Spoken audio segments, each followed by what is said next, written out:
Amara adalah seorang wanita yang mandiri. Usianya 34 tahun dan dia telah membangun bisnis ekspor furnitur dan kerajinan tangan dari nol. Dia pekerja keras, cerdas, dan tidak suka basa-basi. Dia menghargai kejujuran dan kerja keras di atas segalanya. Dia menikah dengan Rangga, seorang pria yang terlihat ramah dan bekerja sebagai manajer di sebuah bank swasta. Mereka telah menikah selama 3 tahun. Rangga berasal dari keluarga biasa saja, tapi ibunya, Ibu Gita, sangat terobsesi dengan status sosial dan kekayaan. Amara tahu itu, tapi dia mencintai Rangga, atau setidaknya, dia pikir dia mencintainya. Mereka tinggal di sebuah rumah mewah di kawasan elit Jakarta Selatan. Rumah itu dibeli Amara dengan uangnya sendiri, 2 tahun sebelum dia menikah dengan Rangga. Rumah itu adalah hasil jerih payahnya, simbol kesuksesannya. Situasi rumah tangga mereka cukup unik. Setelah ayah Amara meninggal, ibunya, Ibu Wulan, tinggal bersamanya. Ini adalah syarat yang Amara ajukan sebelum menikah, dan Rangga setuju. Ibu Wulan adalah wanita yang lembut, pendiam, dan sangat menyayangi Amara. Dia adalah kebalikan dari Ibu Gita, yang selalu vokal, kritis, dan terang-terangan menunjukkan ketidaksukaannya pada Amara yang dianggapnya terlalu dominan. Amara baru saja menyelesaikan perjalanan bisnis yang panjang. 3 minggu di Eropa, Milan, Paris, dan Berlin. Dia berhasil mendapatkan beberapa kontrak besar yang akan sangat menguntungkan perusahaannya. Perjalanan itu sangat melelahkan. Rapat maraton, penerbangan yang tertunda, dan jet lag yang parah. Tapi hasilnya sepadan. Dia mendarat di Bandara Soekarno-Hatta pada Selasa malam. Tubuhnya terasa remuk, tapi hatinya lega. Akhirnya dia pulang. Dia sangat merindukan ibunya, Ibu Wulan. Dia juga rindu pada Rangga. Meski belakangan ini suaminya itu terasa sedikit menjaga jarak.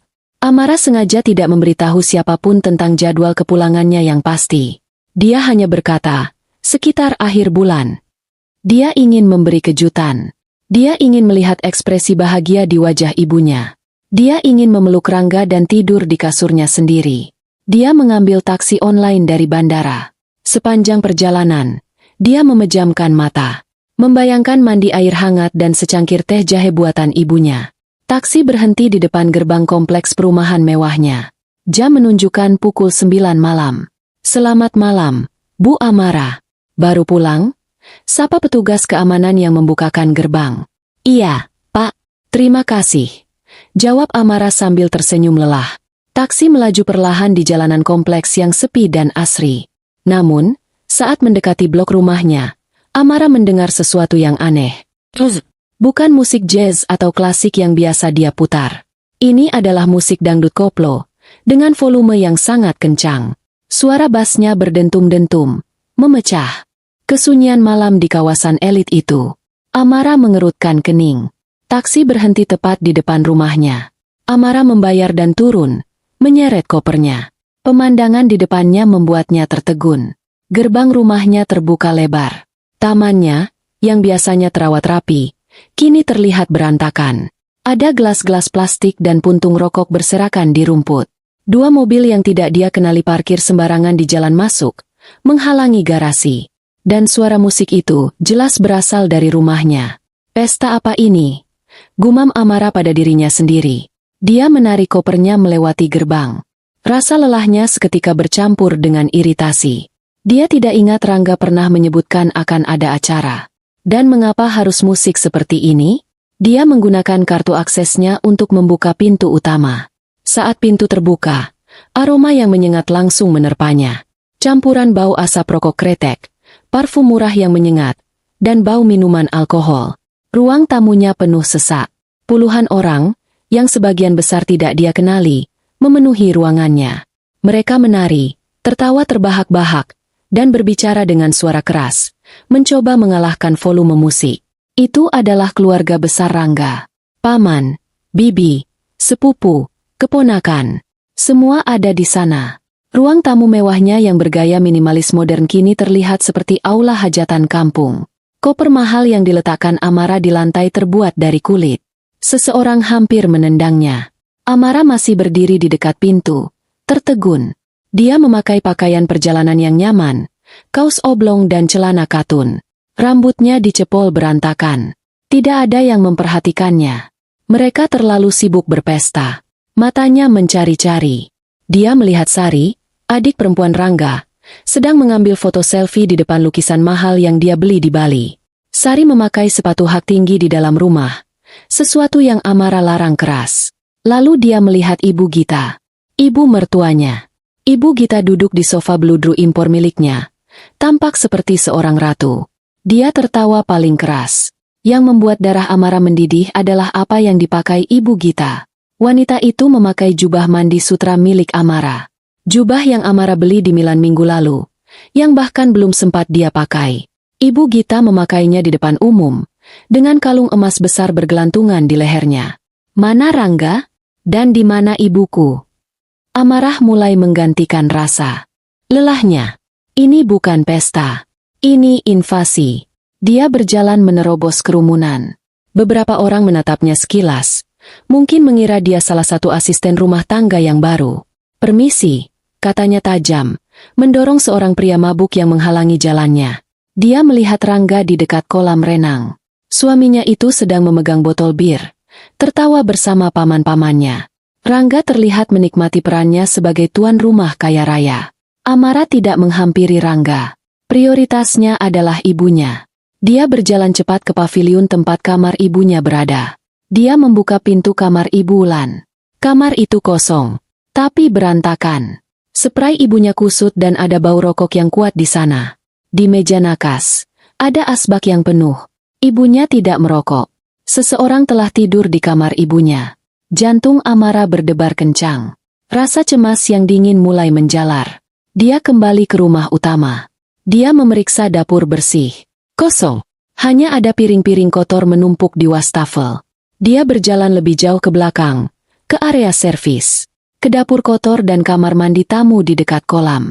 Musik masih berdentum. Tawa Ibu Gita masih terdengar riuh. Lalu, Amara mendengarnya.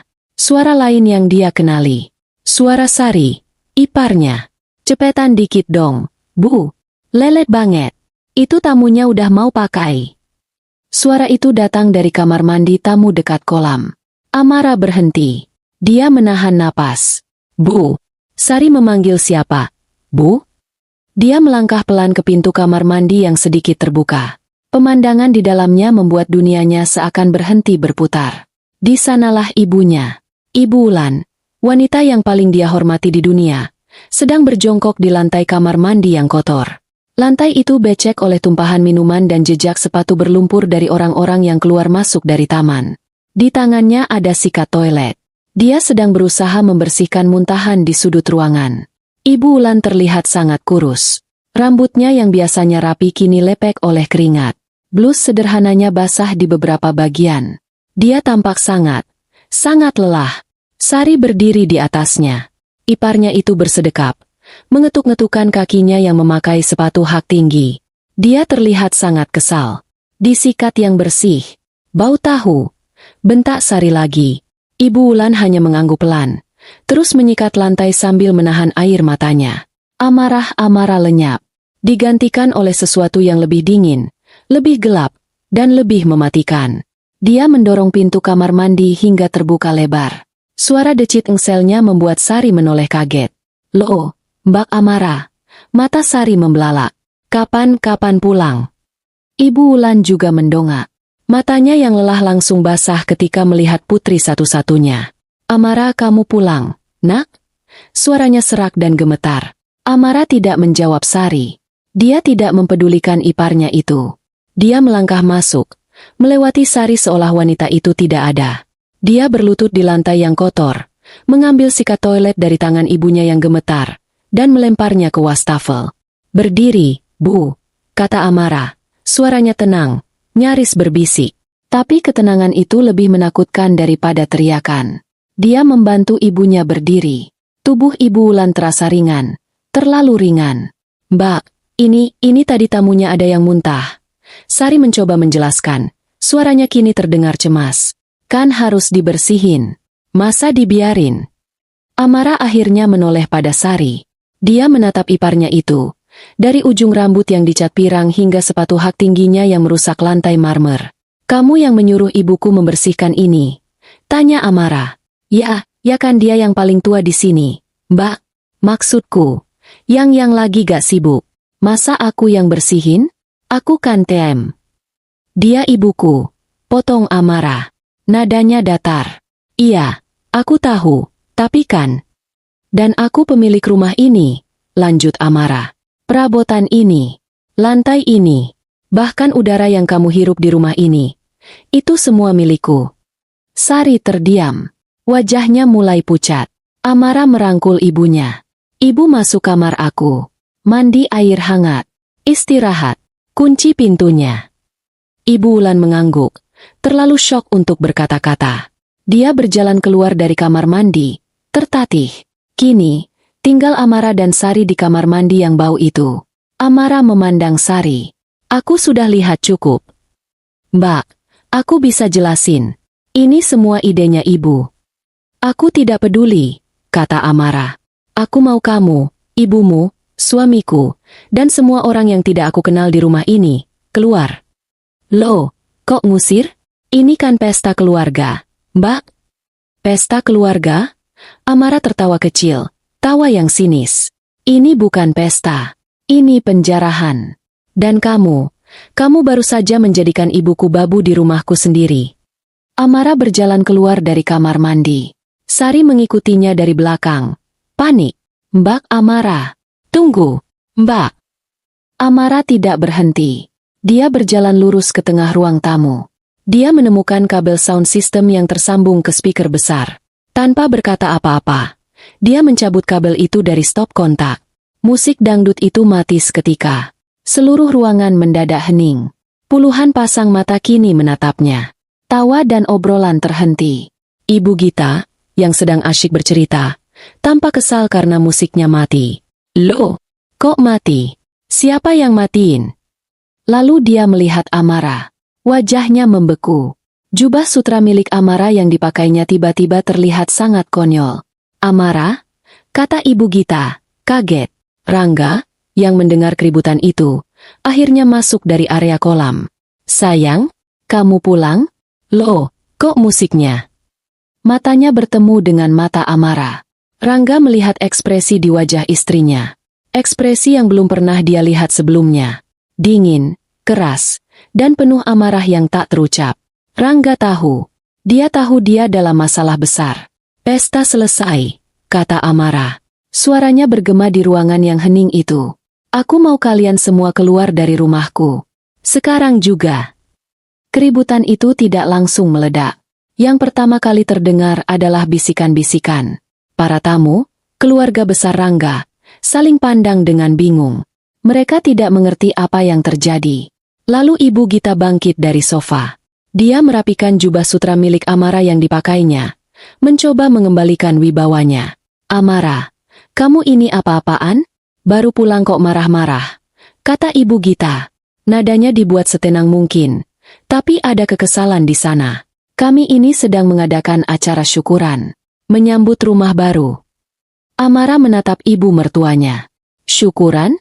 Rumah baru? Ini rumahku. Sudah 5 tahun aku tinggal di sini. Ya, tapi kan ini rumah Rangga juga. Rangga itu suami kamu, anakku. Suara Ibu Gita mulai meninggi. Oh ya? Amara melangkah mendekat. Rumah Rangga? Apa dia ikut membayar cicilannya? Apa dia yang membayar tagihan listrik dan air? Apa dia yang membayar pajak bumi bangunannya? Wajah Rangga memerah. Dia paling benci jika Amara mengungkit soal uang. Sayang, sudahlah. Jangan dibahas di depan banyak orang, kata Rangga, mencoba meraih lengan Amara. Amara menepis tangan Rangga dengan kasar. Jangan sentuh aku. Dia menoleh kembali ke Ibu Gita. Aku tidak peduli ini acara apa. Aku mau kalian semua pergi. Sekarang.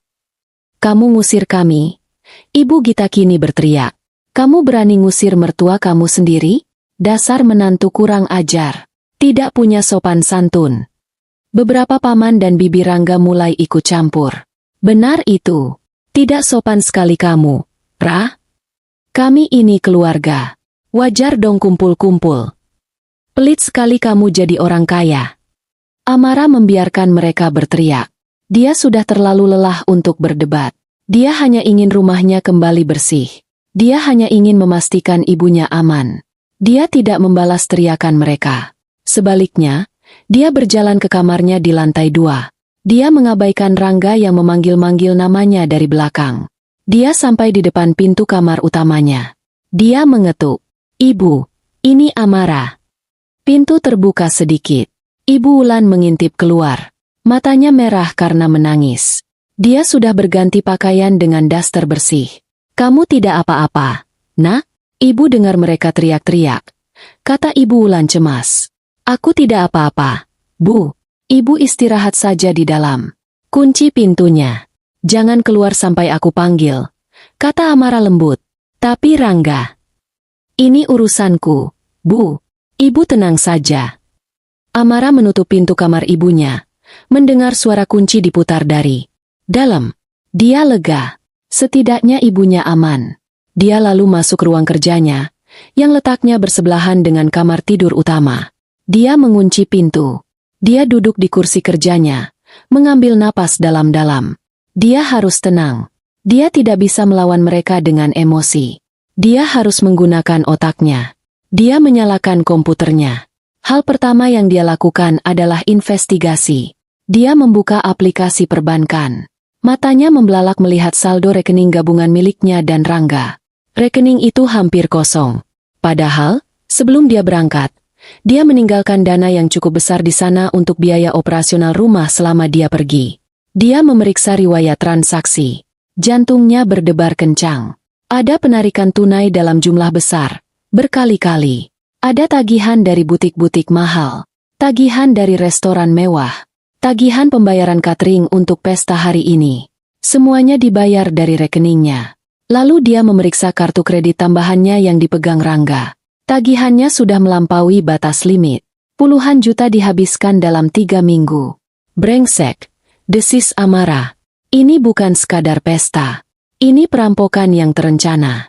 Dia lalu membuka aplikasi yang terhubung dengan sistem CCTV rumahnya. Syukurlah, mereka tidak cukup pintar untuk mematikannya. Dia memutar rekaman dari 3 minggu terakhir. Dia melihat semuanya. Hari kedua setelah dia berangkat, Rangga menjemput Ibu Gita dan Sari. Mereka datang membawa koper-koper besar. Mereka langsung menempati kamar tamu utama. Hari ketiga, dia melihat Ibu Gita memarahi Bei Inah, asisten rumah tangga yang sudah bekerja dengannya selama 7 tahun. Bei Inah terlihat menangis. Sore harinya, Bei Inah pergi membawa tasnya. Dipecat. Sejak saat itu, dia melihat ibunya, Ibu Wulan, yang mengambil alih semua pekerjaan rumah. Dia melihat rekaman di ruang makan. Ibu Gita dan Sari makan di meja makan, dilayani oleh Ibu Wulan. Ibu Wulan baru makan setelah mereka selesai. Itu pun di dapur belakang, seringkali hanya dengan sisa makanan. Dia melihat Rangga. Suaminya itu ada di sana. Dia melihat perlakuan ibunya terhadap Ibu Wulan. Dan Rangga tidak melakukan apa-apa. Dia hanya diam. Terkadang dia ikut menyuruh Ibu Wulan mengambilkan minum atau memijat kakinya. Amarah-amarah sudah mencapai ubun-ubun. Ini bukan lagi soal uang. Ini soal harga diri. Ini soal ibunya. Dia menyimpan beberapa rekaman penting ke dalam hard drive eksternal. Bukti perlakuan buruk mereka. Bukti bahwa ibunya dijadikan pembantu. Dia juga menemukan rekaman di ruang tamu, 2 hari yang lalu. Ibu Gita sedang berbicara di telepon dengan salah satu kerabatnya. "Iya, datang saja. Bawa semua keluarga. Anggap saja rumah sendiri. Ini kan rumah anakku. Sebentar lagi juga sertifikatnya ganti nama jadi nama Rangga." Si Amara itu gampang dibodohi. Yang penting kita baik-baikin saja di depan dia. Amara mematikan rekaman itu. Tangannya gemetar karena marah. Ganti nama? Jadi ini rencana mereka? Dia sudah mendapatkan semua yang dia butuhkan. Investigasinya selesai. Sekarang saatnya aksi balasan. Dia keluar dari ruang kerjanya. Di lantai bawah, suasana masih tegang. Musik sudah tidak ada. Tapi para tamu belum pergi. Mereka menunggu instruksi dari Ibu Gita. Ibu Gita dan Rangga sedang duduk di sofa, terlihat berdiskusi serius. Saat Amara menuruni tangga, semua mata kembali tertuju padanya. "Nah, itu dia," seru Ibu Gita. "Amara, sini. Kita bicarakan baik-baik." Kamu tidak bisa seenaknya mengusir keluarga. Amara berjalan ke tengah ruangan. Dia menatap. Rangga, aku sudah periksa rekening kita. Rangga. Rangga terlihat kaget. Sayang, aku bisa jelasin soal itu. Habis berapa? 50 juta?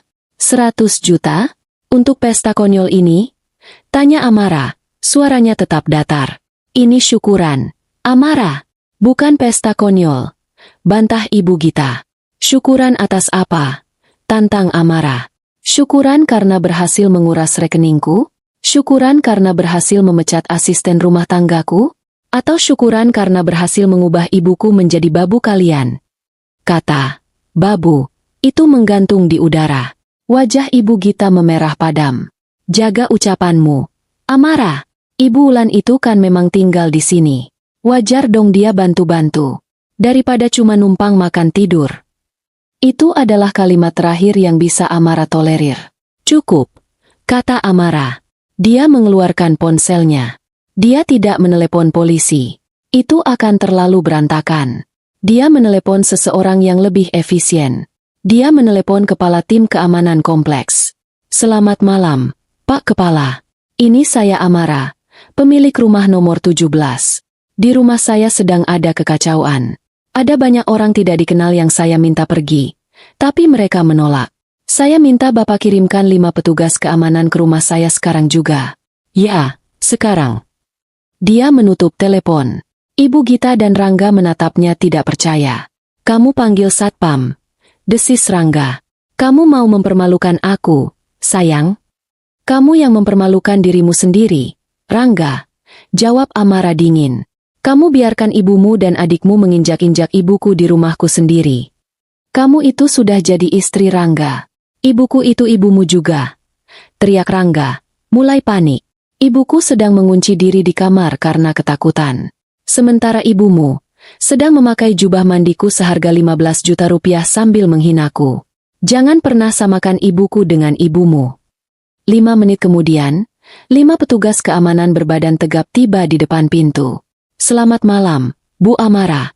Sapa komandan keamanan. Selamat malam, Pak. Tolong bantu saya. Semua orang di ruangan ini, kecuali saya, adalah tamu yang tidak saya undang. Saya minta mereka semua keluar dari properti saya saat ini juga. Para petugas keamanan itu mengangguk. Mereka terlatih menghadapi situasi seperti ini. Bapak-bapak, ibu-ibu, mohon maaf. Atas permintaan pemilik rumah, kami minta bapak dan ibu sekalian untuk segera meninggalkan tempat ini, kata komandan itu dengan tegas namun sopan. Kerumunan itu mulai panik. Mereka tidak menyangka Amara akan senekat ini. Hei, kami ini keluarga. Kalian tidak bisa mengusir kami, teriak salah satu paman Rangga. Petugas keamanan tidak bergeming. Mereka mulai menggiring orang-orang itu ke arah pintu keluar. Ibu Gita dan Sari menolak beranjak dari sofa. Aku tidak mau pergi. Ini rumah anakku, jerit Ibu Gita. Bu, mohon kerjasamanya, kata seorang petugas. Tidak mau. Amara menghela napas. Pak, ibu yang memakai jubah sutra itu, dan wanita muda yang di sebelahnya. Mereka boleh tinggal 15 menit lagi. Sisanya, tolong keluarkan sekarang. Jika ada yang menolak, anggap sebagai penyusup. Perintah itu jelas. Petugas keamanan mulai bertindak lebih tegas. Satu persatu, keluarga besar Rangga diantar keluar pintu. Beberapa menggerutu, beberapa memaki Amara. Amara tidak peduli. Akhirnya, rumah itu kosong. Hanya tersisa Amara, Rangga, Ibu Gita, dan Sari, serta 5 petugas keamanan yang berdiri berjaga di pintu. Amara menatap ketiga orang itu. Rangga tampak pucat. Sari ketakutan. Ibu Gita masih terlihat marah. Baik, kata Amara. Sekarang giliran kalian. Amara, kamu benar-benar keterlaluan, kata Ibu Gita. Ibu, Amara menatap mertuanya. Jubah yang ibu pakai itu, tolong dilepas. Itu milikku. Ibu Gita terbelalak. Lepas. Atau saya suruh petugas yang melepaskannya. Dengan tangan gemetar karena marah, Ibu Gita melepas jubah sutra itu, melemparnya ke lantai. Di baliknya, dia memakai daster yang sudah kusam. Sari, lanjut Amara. Tas yang kamu pakai, itu juga milikku. Letakkan. Sari, yang sedari tadi memeluk tas tangan desainer milik Amara, segera meletakkannya di meja. Bagus, kata Amara. Waktu kalian 15 menit. Ambil semua barang kalian yang ada di kamar tamu. Jangan ambil apapun yang bukan milik kalian. Saya akan periksa. Setelah itu, kalian pergi dari sini. Aku tidak mau pergi, bentak Ibu Gita. Rangga, kamu ini suami macam apa? Kamu diam saja, istrimu mengusir ibumu. Rangga tampak tersiksa. Dia menatap Amara, lalu menatap ibunya. Sayang, kumohon jangan begini. Ini ibuku. Amara menatap Rangga. Ini adalah momen penentuan. Aku tanya sama kamu, Rangga, kamu pilih ibumu, yang sudah menghabiskan uangku dan menjadikan ibuku pembantu. Atau kamu pilih tinggal di sini bersamaku, dan meminta ibumu pergi? Rangga terdiam. Dia tidak bisa menjawab. Aku beri kamu waktu 1 menit untuk memutuskan, kata Amara dingin. Pilih. 1 menit yang Amara berikan terasa seperti 1 jam. Ruangan itu hening. Yang terdengar hanya suara napas Rangga yang memburu dan jam dinding antik di lorong yang berdetak. Ibu Gita menatap putranya dengan mata melotot. Sebuah perintah tanpa suara agar Rangga membelanya. Sari meremas-remas ujung bajunya. Terlihat ketakutan. Rangga menatap Amara. Dia melihat istrinya, wanita yang dulu dia kagumi, kini berdiri tegak dengan tatapan sedingin es. Dia tahu Amara tidak sedang bercanda. Tapi di sisi lain, ada ibunya. Wanita yang membesarkannya. Wanita yang selalu dia turuti kemauannya. Amara, jangan begini. Rangga mencoba bernegosiasi. Suaranya parau. Kita bisa bicarakan ini. Aku akan minta ibu dan Sari minta maaf sama ibu kamu. Ya kan, Bu? Ibu Gita mendengus. Minta maaf? Untuk apa? Aku tidak salah. Diam, Bu, bentak Rangga, mengejutkan ibunya sendiri. Lalu dia kembali menatap Amara. Sayang, kumohon, beri aku waktu. Aku akan perbaiki ini. Aku akan ganti semua uangnya. Aku janji. Amara menggeleng pelan. Waktumu habis. Rangga, aku tidak tanya soal uang. Aku tanya siapa yang kamu pilih. Rangga menelan ludah. Dia menatap ibunya, lalu menatap Amara. Dia bimbang. Dia tidak bisa memilih. Dia menginginkan keduanya. Dia menginginkan kenyamanan dari kekayaan Amara. Dan dia tidak mau dicap sebagai anak durhaka oleh ibunya. Aku tidak bisa, bisik Rangga akhirnya. Kamu istriku. Dia ibuku. Kenapa aku harus memilih? Jawaban itu adalah jawaban yang Amara harapkan. Sebuah ketidakmampuan untuk mengambil sikap. Bagi Amara, tidak memilih adalah sebuah pilihan. Kamu sudah memilih, kata Amara datar. Kamu memilih mereka. Amara berbalik ke arah petugas keamanan. Pak, tolong antar bapak ini, dan 2 ibu ini, ke kamar tamu di paviliun belakang. Pastikan mereka hanya masuk ke kamar itu dan tidak kemana-mana lagi. Mereka punya waktu sampai besok pagi untuk mengemasi barang-barang mereka. Setelah itu, mereka harus pergi. Amara, teriak Rangga, panik. Apa maksudmu? Ini rumah kita. Ini rumahku, koreksi Amara. Dan kamu, ibumu, serta adikmu, tidak lagi diterima di sini. Besok pagi, jam 9, aku mau kalian semua sudah pergi. Jika tidak, aku akan menyeret kalian secara paksa. Petugas keamanan bergerak. Mari, Pak, Bu, lewat sini. Ibu Gita mencoba melawan. Aku tidak mau. Ini rumah anakku. Rangga, lakukan sesuatu. Rangga hanya berdiri mematung. Dikalahkan oleh keputusan istrinya. Dia terlalu syok untuk bergerak. Pak, bawa mereka. Perintah Amara. Para petugas keamanan tidak ragu lagi. Mereka memegang lengan Ibu Gita dan Sari, membimbing mereka dengan paksa. Rangga, melihat ibunya diseret, akhirnya ikut berjalan di belakang dengan bahu terkulai. Kamu akan menyesal, Amara. Kamu akan kena karma. Jerit Ibu Gita sebelum menghilang ke arah paviliun belakang. Pintu ditutup. 2 petugas keamanan berjaga di luar pintu paviliun itu. 3 lainnya kembali ke pos mereka setelah Amara mengucapkan terima kasih. Rumah itu akhirnya hening. Benar-benar hening. Tapi rumah itu terasa kotor. Amara memandang ruang tamunya yang berantakan. Gelas-gelas kotor. Asbak penuh. Bau rokok. Dia merasa mual. Dia tidak akan tidur di kamarnya malam ini. Dia tidak sudi tidur di ranjang yang mungkin sudah dipakai Rangga. Dia mengunci pintu utama. Dia berjalan ke ruang kerjanya. Dia mengunci pintu ruang kerja. Malam ini, dia akan tidur di sofa kecil di ruangannya. Tapi sebelum itu, dia harus memastikan satu hal. Dia mengetuk pelan pintu kamar utama, tempat ibunya berada. Ibu, ini Amara. Mereka sudah pergi. Kunci diputar. Pintu terbuka. Ibu Wulan menatapnya dengan mata penuh kekhawatiran. Sudah selesai, nak? Amara tersenyum tipis. Sudah, Bu. Ayo, Ibu pindah ke ruang kerjaku. Ibu tidur di sofa. Aku tidak mau Ibu tidur di kamar ini. Loh, kenapa? Ini kan kamarmu.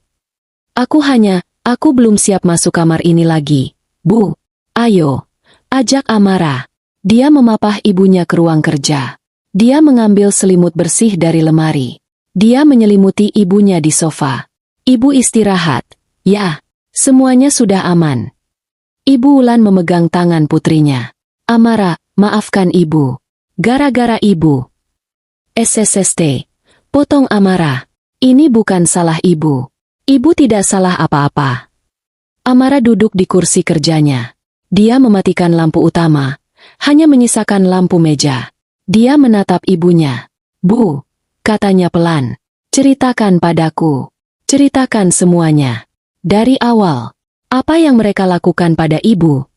Ibu Wulan terdiam sesaat. Lalu, air matanya mulai mengalir. Dan dia pun bercerita. Dia bercerita bagaimana 2 hari setelah Amara pergi, Rangga datang membawa Ibu Gita dan Sari. Mereka bilang hanya akan menginap akhir pekan. Tapi mereka membawa banyak sekali koper. Dia bercerita bagaimana hari berikutnya, Bei Inah dipecat. Ibu Gita memfitnah Bei Inah mencuri bros miliknya. Padahal Ibu Wulan tahu Bei Inah tidak mungkin melakukannya. Rangga hanya diam dan memberikan pesangon, menyuruh Bei Inah pergi. Sejak saat itu, neraka dimulai. Rumah sebesar itu tidak punya asisten rumah tangga. Ibu Wulan, karena merasa tidak enak, mulai membersihkan rumah dan memasak. Awalnya dia ikhlas, tapi Ibu Gita dan Sari mulai memanfaatkannya. Mereka sengaja mengotori lantai dan menyuruh Ibu Wulan mengepelnya lagi. Mereka minta dibuatkan makanan yang rumit di jam-jam yang aneh, lalu mencampakkannya karena bilang tidak enak. Lidahmu itu lidah kampung, Wulan. Tidak heran masakanmu tidak ada rasanya, kata Ibu Gita, seperti yang ditirukan Ibu Wulan. Sari lebih parah. Dia memperlakukan Ibu Wulan seperti pesuruh pribadi. Menyuruhnya mencuci pakaian dalamnya dengan tangan, menyetrika baju pestanya satu persatu, bahkan memijat kakinya setiap malam. Kalau tidak mau, ya pergi saja dari rumah ini. Numpang hidup saja kok belagu, ujar Sari. Ibu Wulan menangis sesenggukan saat bercerita. Ibu tahan, nak. Ibu tahan demi kamu.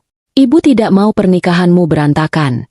Amara mengepalkan tangannya di bawah meja. Giginya bergemeletuk menahan amarah. Lalu Rangga? Di mana Rangga saat semua itu terjadi? Tanya Amara. Ibu Wulan menggeleng pelan. Rangga sibuk. Dia sering pulang malam. Kalaupun dia di rumah, dia hanya main ponsel. Kalau ibu mengadu, dia cuma bilang, "Sudahlah, Bu, maklumi saja Ibu Gita. Orang tua memang begitu." Ibu Wulan melanjutkan ceritanya. Puncak dari segalanya adalah pesta itu. Ide itu datang dari Ibu Gita. Kita harus syukuran, Rangga. Biar semua keluarga tahu kalau kamu sekarang sudah sukses, punya rumah semewah ini. Rangga setuju. Mereka mengundang seluruh keluarga besar dari pihak Rangga. Mereka memesan catering mahal, tapi semua pekerjaan persiapan dibebankan pada Ibu Wulan. Ibu Wulan harus membersihkan seluruh rumah sendirian. Dia harus menyiapkan kamar-kamar tamu. Dia harus memastikan taman bersih. Dia bekerja dari subuh sampai tengah malam selama 3 hari berturut-turut.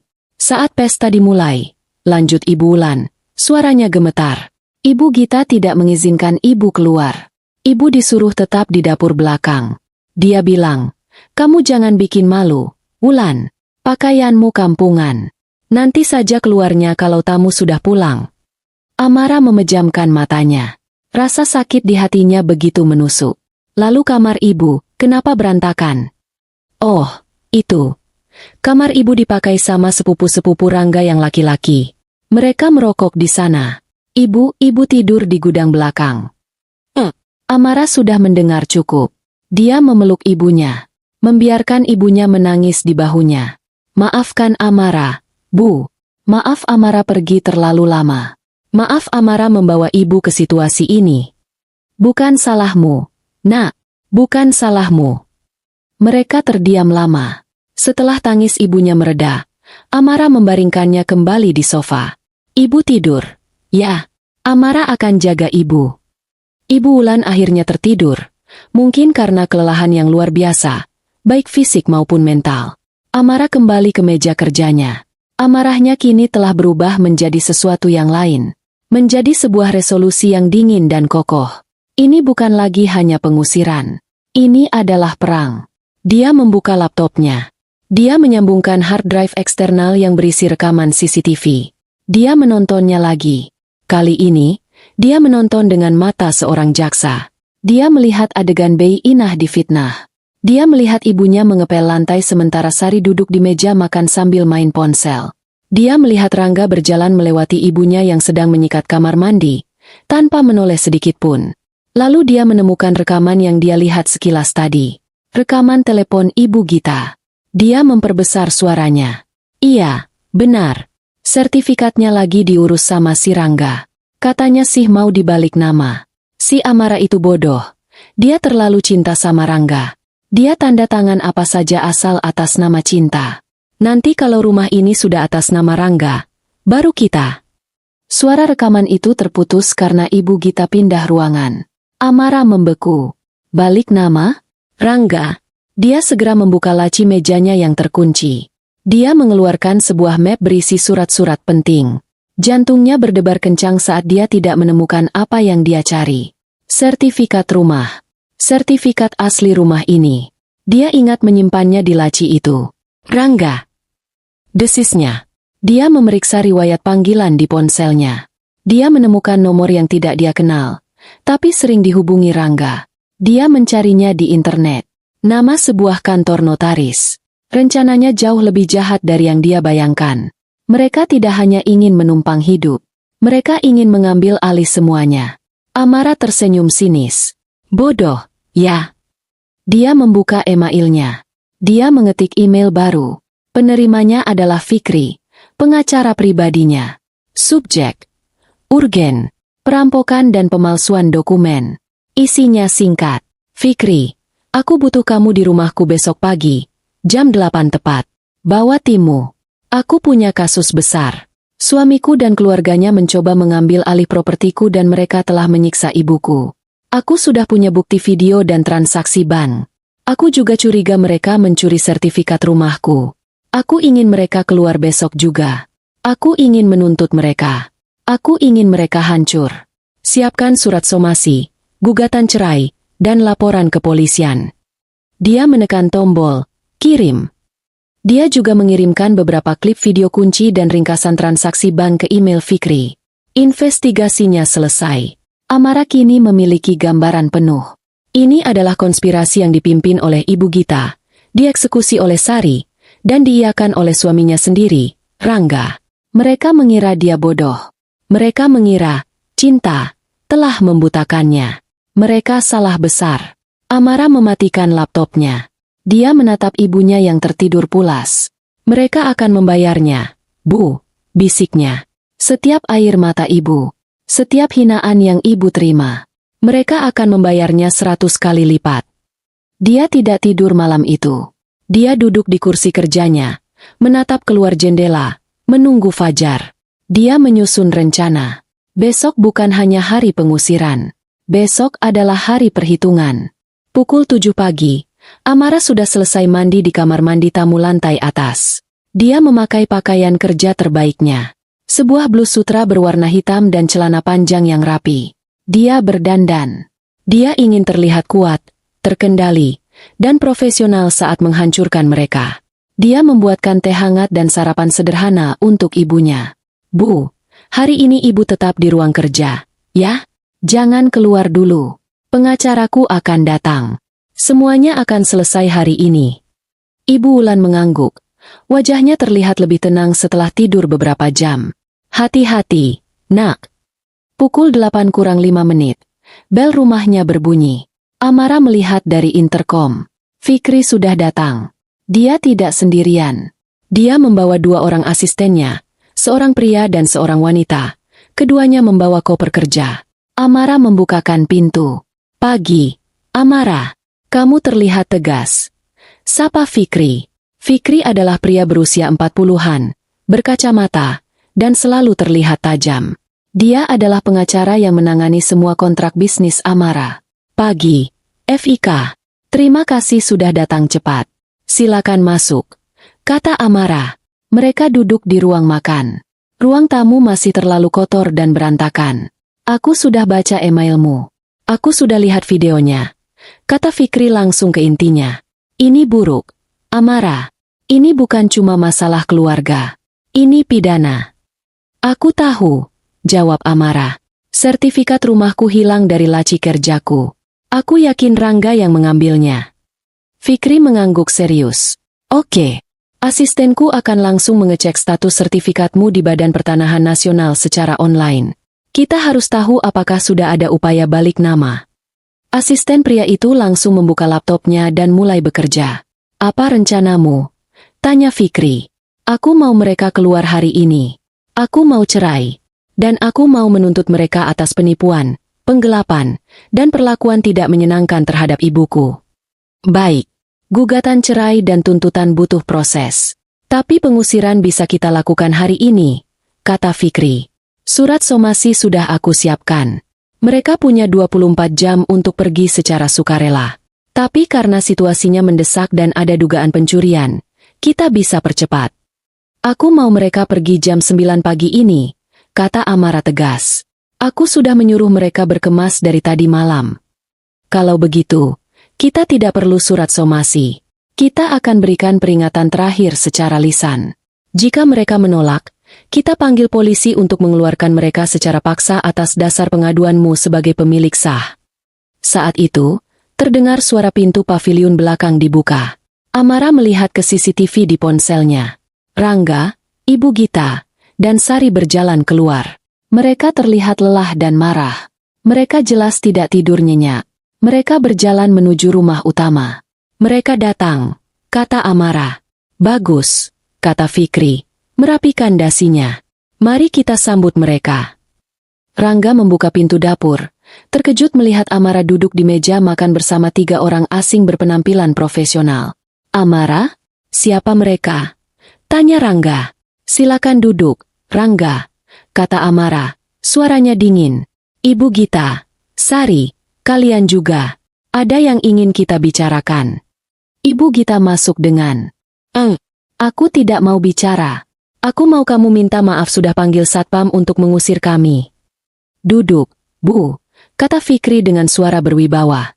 Ibu Gita terkejut melihat nada perintah dari orang asing itu, tapi dia tetap duduk. Rangga dan Sari mengikuti.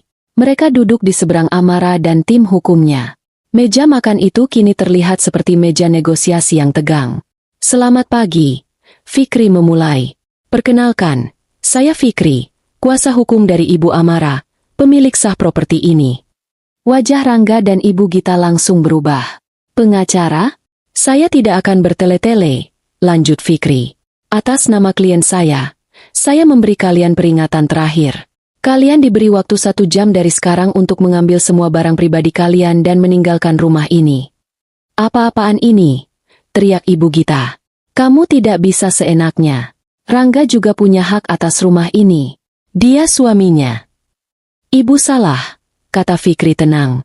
"Rumah ini dibeli oleh Bu Amara 2 tahun sebelum pernikahan. Ada perjanjian pranikah yang sah yang ditandatangani oleh Pak Rangga, yang menyatakan bahwa semua aset yang dimiliki sebelum menikah tetap menjadi milik pribadi masing-masing." Rangga terlihat pias. Dia ingat menandatangani dokumen itu, tapi dia pikir itu hanya formalitas. Dan untuk memperjelas situasi, lanjut Fikri, kami punya bukti kuat bahwa kalian tidak hanya menumpang. Kalian telah menyalahgunakan fasilitas, menguras rekening klien saya, dan... Fikri memberi isyarat pada asisten wanitanya. Asisten itu memutar laptopnya menghadap Rangga dan keluarganya. Layar laptop itu menampilkan video. Video Ibu Wulan yang sedang menyikat lantai kamar mandi, dibentak oleh Sari. Wajah Sari langsung pucat pasi. Video berikutnya. Ibu Wulan sedang mencuci setumpuk pakaian dalam di ember, sementara Ibu Gita mengawasinya sambil minum teh di taman. Video berikutnya. Ibu Gita sedang menelepon.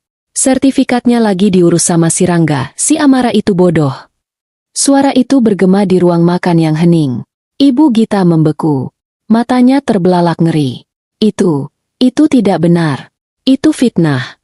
Pekik Ibu Gita. Itu suara ibu. Dan rekaman ini sah secara hukum karena diambil di properti pribadi klien saya, kata Fikri. Lalu, asisten pria yang sedari tadi diam, angkat bicara. Pak Fikri, saya sudah cek. Ada upaya pendaftaran balik nama atas sertifikat nomor 2017 atas nama Amara ke atas nama Rangga di kantor Notaris Mitra Jaya. Diajukan 3 hari yang lalu. Semuanya selesai. Amara menatap Rangga. Tatapan suaminya itu kini penuh ketakutan. Dia tertangkap basah. Kamu mencuri sertifikat rumahku, Rangga? Tanya Amara pelan. Itu ide ibu. Rangga panik, menunjuk ibunya sendiri. Rangga, jerit Ibu Gita, tidak percaya anaknya mengkhianatinya. Kamu yang bilang Amara bodoh. Kamu yang bilang aku harus punya pegangan. Kamu yang suruh aku cari sertifikatnya. Balas Rangga histeris. Pertengkaran keluarga itu meledak di depan Amara dan pengacaranya. Mereka saling menyalahkan. Sari menangis, menyalahkan ibunya yang punya ide serakah.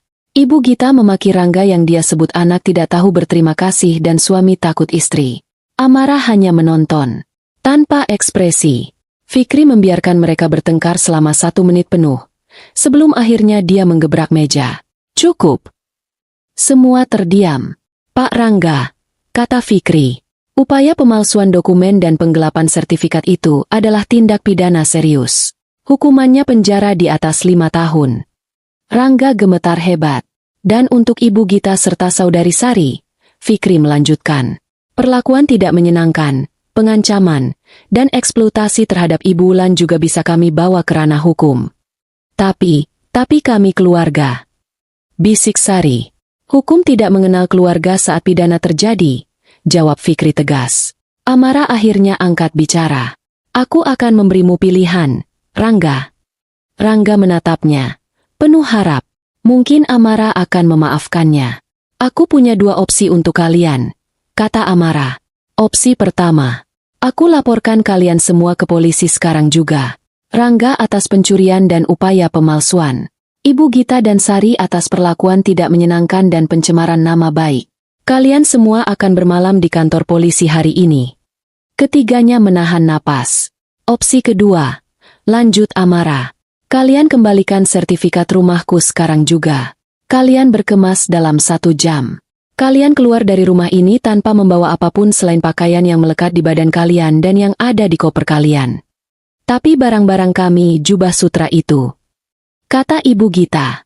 Jubah itu dibeli pakai uangku, bentak Amara. Semua barang mewah yang kalian beli 3 minggu ini, tinggalkan. Anggap itu sebagai ganti rugi atas apa yang sudah kalian habiskan. Kalian pergi dari sini dengan tangan kosong. Aku akan antar gugatan ceraiku besok. Dan kalian, jangan pernah lagi menunjukkan wajah kalian di depanku atau ibuku. Amara bersandar. Jika kalian memilih opsi kedua, aku tidak akan lapor polisi soal sertifikat itu.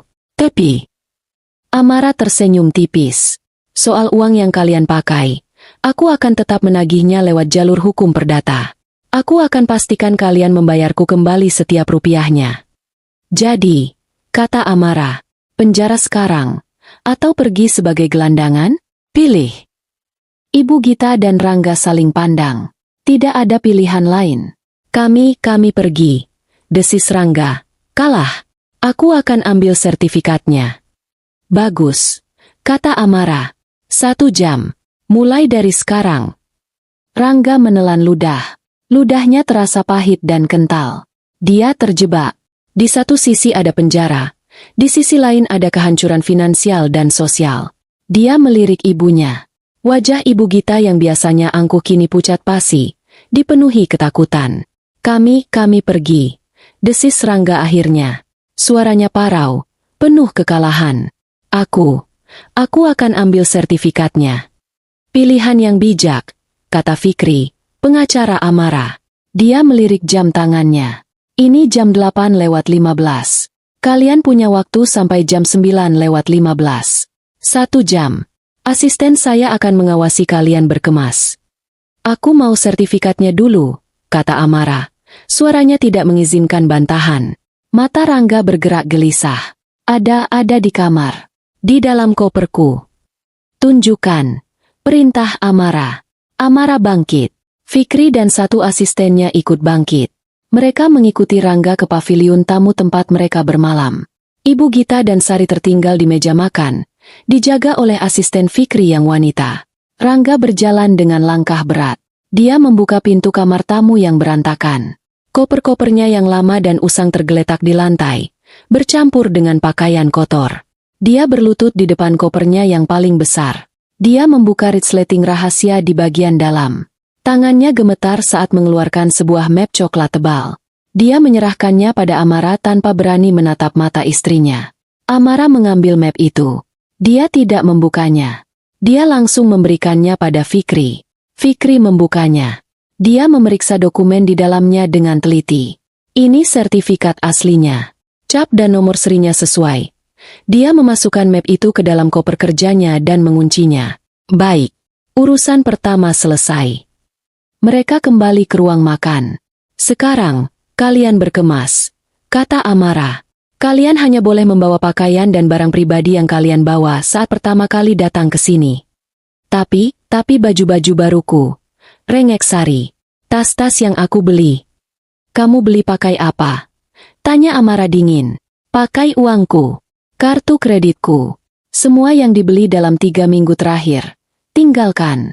Anggap itu sebagai cicilan pertama kalian untuk semua uang yang sudah kalian curi. Itu tidak adil. Ibu Gita mencoba memprotes. Opsi pertama masih tersedia. Bu Gita, potong Fikri. Kantor polisi hanya 15 menit dari sini. Saya bisa telepon mereka sekarang. Ibu Gita langsung terdiam. Kebencian terlihat jelas di matanya. Tapi dia tidak berani melawan lagi. Silakan, kata Amara. 1 jam. Dimulailah proses pengepakan yang paling memalukan dalam hidup mereka. Asisten Fikri yang wanita, bernama Delia, mengikuti Ibu Gita dan Sari ke kamar mereka. Asisten pria, bernama Indra, mengawasi Rangga. Amara dan Fikri duduk di meja makan, mengawasi semuanya dari jauh. Suara tangisan Sari adalah yang pertama terdengar. Nggak bisa. Ini tasku. Aku sudah pakai ini, jerit Sari. Delia, asisten Fikri, dengan tenang mengambil tas desainer itu dari tangan Sari. Ini pembelian dari 3 hari yang lalu. Bu, tagihannya ada di sini, di kartu kredit Ibu Amara. Ini milik Ibu Amara. Silakan masukkan pakaian lama Anda ke koper ini. Delia menunjuk koper kain yang sudah kusam milik Sari. Ibu, Sari meraung, meminta bantuan ibunya. Ibu Gita tidak lebih baik. Dia mencoba menyelipkan beberapa perhiasan baru dan jam tangan mewah yang dibelinya ke dalam kantong daster. Maaf, Bu Gita, kata Delia tegas. Kantongnya mohon dikosongkan. Kami harus periksa. Kurang ajar kamu ya. Berani-beraninya kamu menggeledah saya. Bentak Ibu Gita. Saya hanya menjalankan instruksi, Bu. Jika Ibu menolak, saya akan anggap Ibu mencoba mencuri. Pak Fikri. Iya, Bu. Iya, ini. Dengan kasar Ibu Gita mengeluarkan perhiasan-perhiasan itu dan melemparnya ke tempat tidur. Barang-barang itu bergemerincing. Suara yang menyakitkan bagi telinga Ibu Gita. Di kamar sebelah, Rangga lebih pendiam. Dia memasukkan kemeja-kemeja kerjanya yang lama. Dia menatap setelan jas mahal yang baru dia jahit. Sepatu kulit impor yang masih mengkilap. Dia tahu dia tidak bisa membawanya. Indra, asisten Fikri, berdiri di pintu, mengawasinya seperti elang. Rangga merasa hancur. Dia bukan hanya kehilangan rumah. Dia kehilangan status. Dia kehilangan gaya hidup yang baru saja dia cicipi. Dia kehilangan istrinya, yang ternyata adalah sumber dari semua itu. Dia menatap setelan jas lamanya yang tergantung di lemari. Setelan yang dia pakai saat pertama kali bertemu Amara. Bahannya biasa saja. Dia merasa putus asa. Dia harus mencoba sekali lagi. Dia berjalan keluar kamar, pura-pura hendak ke kamar mandi. Indra mengikutinya. "Saya mau bicara dengan istri saya," kata Rangga pada Indra. "Sebentar saja." Indra menatap Fikri. Fikri mengangguk. Rangga berjalan mendekati meja makan. Amara menatapnya. Wajahnya datar. "Amara." Rangga memulai. Dia mencoba memasang ekspresi paling menyedihkan yang dia bisa. "Sayang, aku tahu aku salah. Aku hilaf." Amara hanya diam, menunggunya melanjutkan. Ini semua karena ibu. Aku tidak bisa menolak kemauannya. Dia mengancamku, bilang aku anak durhaka. Aku terjepit. Sayang." Dia mencoba meraih tangan Amara yang ada di atas meja. Amara menarik tangannya dengan cepat. "Aku minta maaf," lanjut Rangga. "Aku sujud di kaki kamu kalau perlu. Aku minta maaf juga atas nama Ibu dan Sari. Tolong jangan usir kami. Aku janji, aku akan suruh mereka pergi. Ibu dan Sari akan aku pulangkan ke kampung. Tapi tolong izinkan aku tetap di sini. Aku suamimu."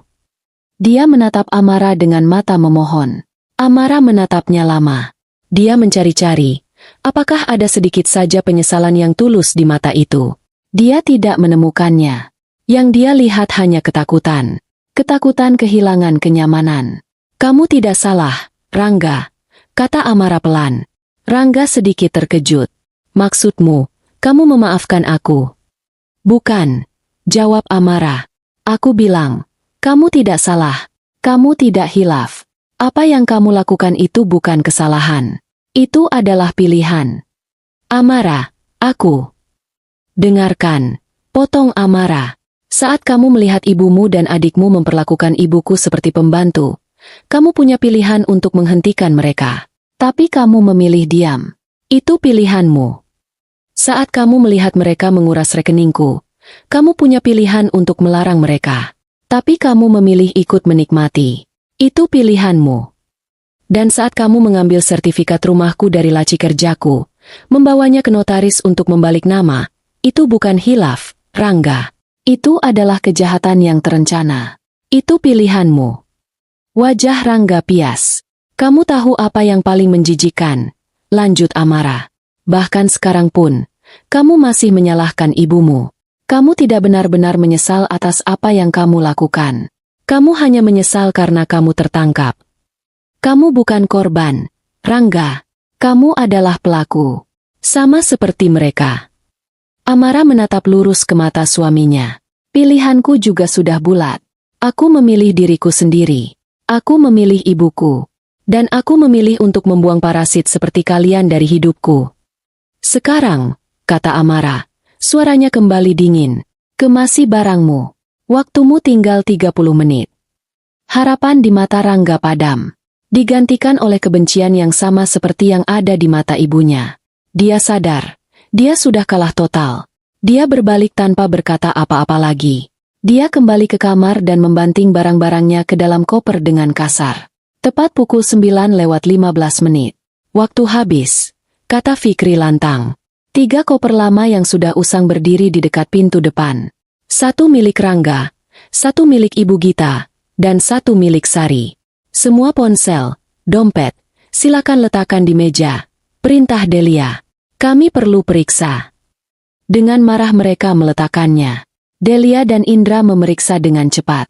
Mereka mengeluarkan semua kartu kredit dan kartu debit yang terhubung dengan rekening Amara.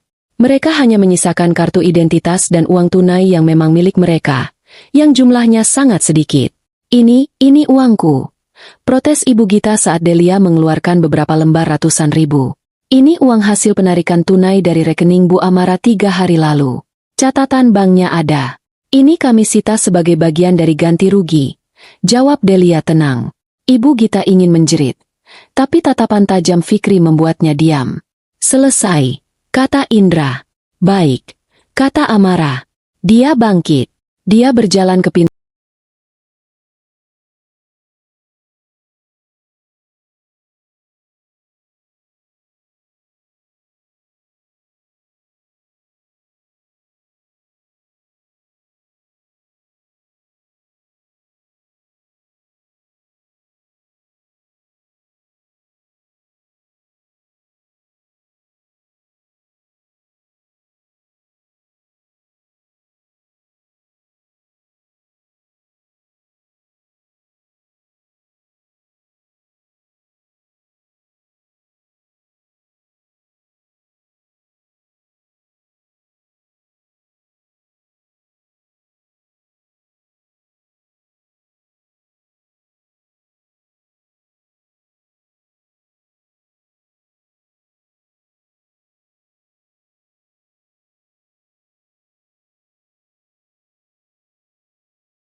Utama, membukanya lebar-lebar.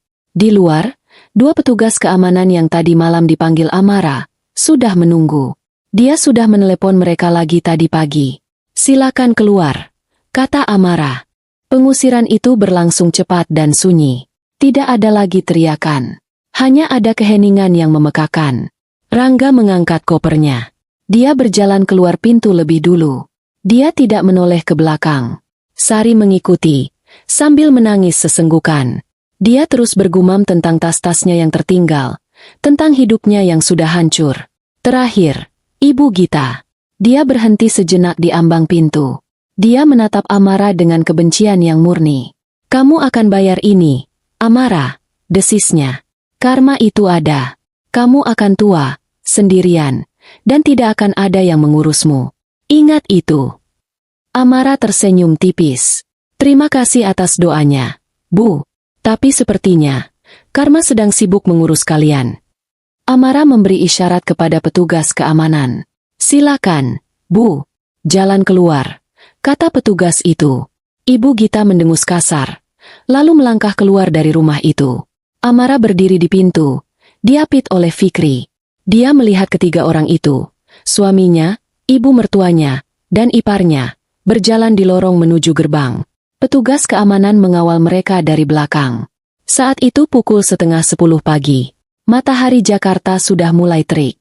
Beberapa tetangga, yang sedang menyiram tanaman atau hendak mengeluarkan mobil, berhenti beraktivitas. Mereka melihat pemandangan aneh itu. Keluarga Rangga, yang biasanya terlihat parlente dan sombong, kini berjalan kaki sambil menyeret koper-koper bulu. Itu adalah Walk of Shame yang panjang. Dari pintu rumah Amara ke gerbang utama kompleks berjarak hampir 100 meter. Setiap langkah terasa seperti 1 kilometer. Wajah Ibu Gita memerah karena malu dan marah. Dia bisa merasakan tatapan para tetangga. Dia mencoba berjalan dengan kepala tegak, tapi gagal. Rangga hanya menunduk, fokus menarik kopernya.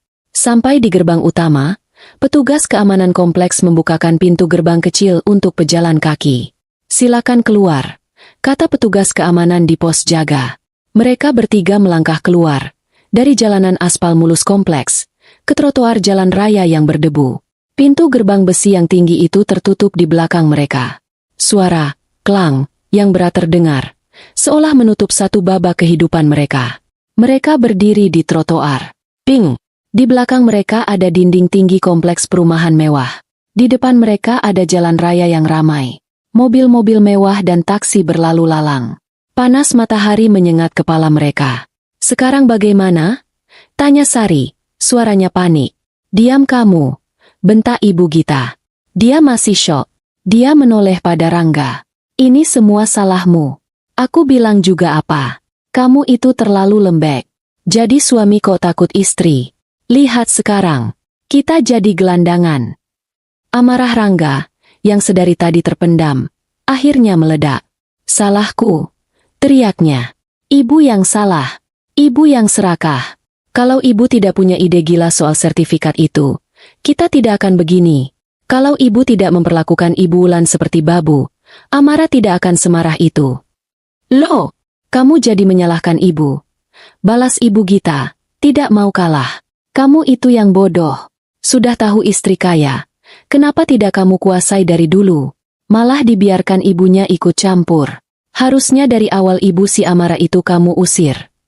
Sudah, jerit Sari histeris. Berantem terus. Aku pusing. Sekarang kita mau kemana? Uangku tidak ada. Kartu kreditku diblokir semua. Rangga mencoba memesan taksi online premium dari ponselnya. Dia lupa. Semua kartunya sudah diblokir. Dia mencoba memesan yang tunai. Tapi dia ragu. Dia memeriksa dompetnya. Hanya ada 50.000 rupiah. Ibu Gita dan Sari juga memeriksa dompet mereka. Kosong. Amara benar-benar membersihkan mereka. Kita naik taksi biasa saja, kata Rangga. Suaranya melemah. Mereka mencoba memberhentikan taksi. Beberapa taksi kosong melambat, melihat penampilan mereka yang rapi. Tapi begitu melihat koper-koper buluk dan lokasi mereka yang berdiri di pinggir jalan raya, para sopir taksi itu curiga dan melaju lagi.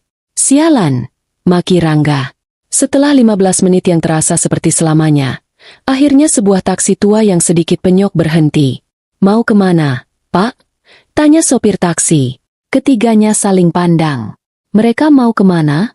Mereka tidak punya tempat tujuan. Jalan dulu saja, Pak, kata Rangga. Nanti saya kasih tahu. Mereka memasukkan koper ke bagasi dan masuk ke dalam taksi yang panas tanpa AC. Di dalam rumah, Amara melihat dari jendela lantai 2. Dia melihat taksi tua itu melaju, membawa pergi 3 orang yang telah merusak hidupnya. Dia tidak merasa sedih. Dia tidak merasa menang. Dia hanya merasa lega. Dia menghela napas panjang. Napas pertama yang terasa benar-benar bebas dalam 3 tahun terakhir. Fikri dan timnya sudah bersiap-siap pergi. Amara, aku akan ajukan gugatan cerai kilat besok pagi, kata Fikri sambil merapikan tasnya. Dengan bukti perselingkuhan moral dan upaya penggelapan ini, kita bisa percepat prosesnya. Perselingkuhan? Tanya Amara.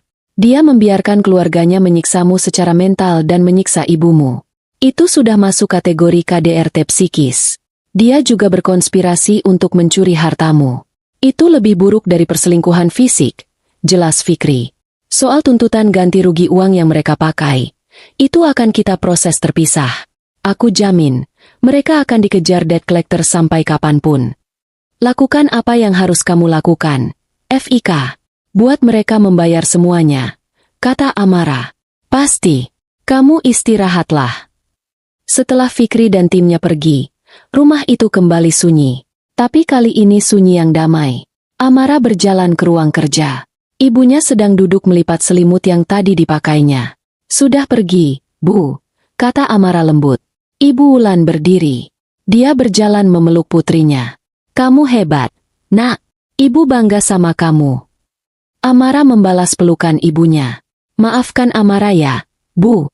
Gara-gara Amara, Ibu harus mengalami semua ini. SSD. Sudah selesai. Yang penting sekarang kita berdua, kata Ibu Wulan. Amara melepaskan pelukannya. Dia melihat sekeliling rumahnya.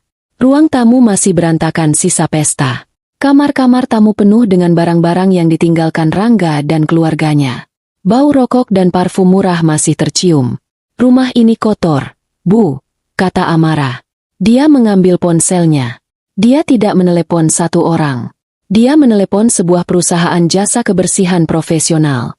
Halo, saya mau pesan jasa deep cleaning untuk seluruh rumah. Sekarang juga, katanya. Saya juga mau jasa buang barang. Semua perabotan di 3 kamar tamu, semua karpet di ruang keluarga. Buang semua. Dia tidak mau ada jejak mereka tersisa di rumahnya. Setelah ini bersih, Bu, kata Amara pada ibunya. Kita renovasi sedikit. Kita ubah paviliun tamu itu jadi studio yoga untuk ibu. Mata Ibu Wulan berbinar. Benarkah, Nak? Tentu saja. Dan setelah itu, Amara tersenyum. Kita liburan. Hanya kita berdua. Ke tempat yang ibu inginkan. Ibu Wulan tertawa kecil. Tawa pertama yang Amara dengar setelah sekian lama. Amara tahu, proses hukum akan panjang. Tapi pertempuran utamanya sudah selesai. Dia sudah merebut kembali rumahnya. Dia sudah merebut kembali hidupnya. Dan dia sudah menyelamatkan ibunya. Dia membuka semua jendela lebar-lebar, membiarkan udara pagi yang segar masuk, mengusir bau busuk yang ditinggalkan para parasit itu. 2 jam setelah taksi butut itu menghilang di tikungan, rumah Amara sudah berubah. 6 orang kru pembersih profesional, berpakaian seragam, bergerak efisien seperti tentara. Mereka mengeluarkan kantong-kantong sampah besar berisi sisa-sisa pesta. Karpet-karpet mahal di ruang tamu, yang kini ternoda tumpahan minuman dan abu rokok, digulung dan dibawa keluar untuk dibuang, sesuai instruksi Amara. Tim kedua, dari jasa pembuang barang, masuk ke paviliun tamu. Mereka mengangkut semua perabotan dari 3 kamar yang dipakai Rangga dan keluarganya. Kasur, lemari, meja rias. Amara tidak peduli barang itu mahal. Dia tidak mau ada satu benang pun jejak mereka tertinggal. Dia ingin membakar semuanya. Dia ingin membersihkan rumahnya dari energi negatif mereka. Amara dan Ibu Wulan duduk di teras belakang, di dekat kolam renang yang airnya sudah mulai dibersihkan oleh petugas kolam. Ibu Wulan menyesap teh melati hangat. Tangannya masih sedikit gemetar. Kamu yakin, Nak, semua perabot itu dibuang? Itu kan mahal, kata Ibu Wulan pelan. Harganya tidak sebanding dengan sakit hati ibu, jawab Amara. Kita akan beli yang baru, yang lebih bagus, yang membawa damai. Amara sendiri sedang sibuk di telepon. Dia tidak sedang bersantai. Dia sedang berperang di medan yang lain. Selamat siang, Pak Damar, katanya pada manajer bank pribadinya. Iya, ini saya Amara. Saya minta Bapak menutup rekening gabungan atas nama saya dan Rangga Pranata. Sekarang juga. Ada jeda sejenak di telepon. Betul, Pak, tutup permanen. Semua sisa dana yang ada di dalamnya, Pindahkan ke rekening pribadi saya. Iya, yang rekening bisnis, tidak perlu menunggu konfirmasi dari pihak kedua. Saya ada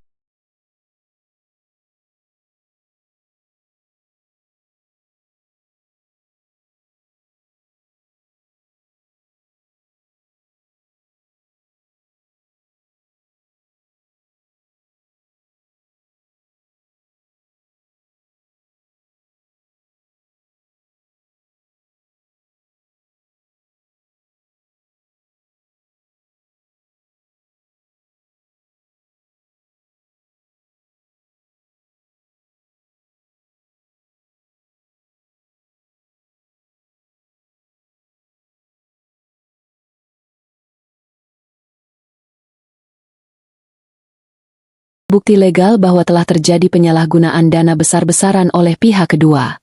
Pengacara saya akan mengirimkan surat resminya 1 jam lagi. Amara berhenti sejenak. Lalu, semua kartu kredit tambahan atas nama Rangga, Ibu Gita, dan Sari. Blokir permanen. Bukan sementara. Blokir permanen dengan alasan aktivitas penipuan. Saya akan kirimkan laporannya. Dia menutup telepon. Satu masalah selesai. Dia beralih ke Fikri. FIK, pastikan bank mengeksekusinya. Aku tidak mau ada 1 rupiah pun yang bisa mereka akses. Tenang, Amara. Tim saya sudah dalam perjalanan ke bank untuk menyerahkan surat kuasa dan bukti awal. Jawab Fikri dari seberang telepon. Mereka sudah 0 sekarang. Amara baru saja meletakkan ponselnya ketika bel gerbang berbunyi. Petugas keamanan yang berjaga di depan rumahnya. Dia sengaja menyewa jasa keamanan swasta untuk berjaga 24 jam ke depan, menelepon lewat interkom. Permisi, Bu Amara, ada petugas kepolisian datang. 2 orang. Mereka bilang mau bertemu ibu. Amara sudah menduganya. Dia menatap ibunya. Bu, ibu masuk ke dalam, ya, tetap di ruang kerja. Kunci pintunya. Ini biar Amara yang urus. Tapi, nak polisi, wajah Ibu Wulan pias. Ini bagian dari rencana mereka yang gagal.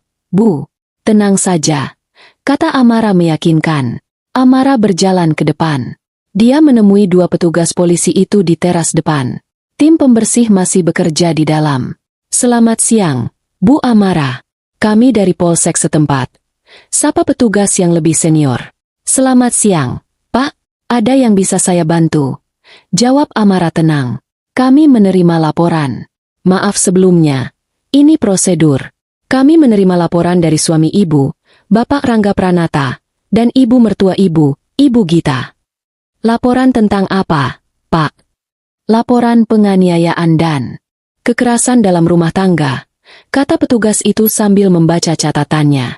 Menurut laporan, ibu telah melakukan kekerasan fisik, mendorong ibu mertua Anda hingga jatuh, dan mengusir suami sah Anda dari rumah kediaman bersama.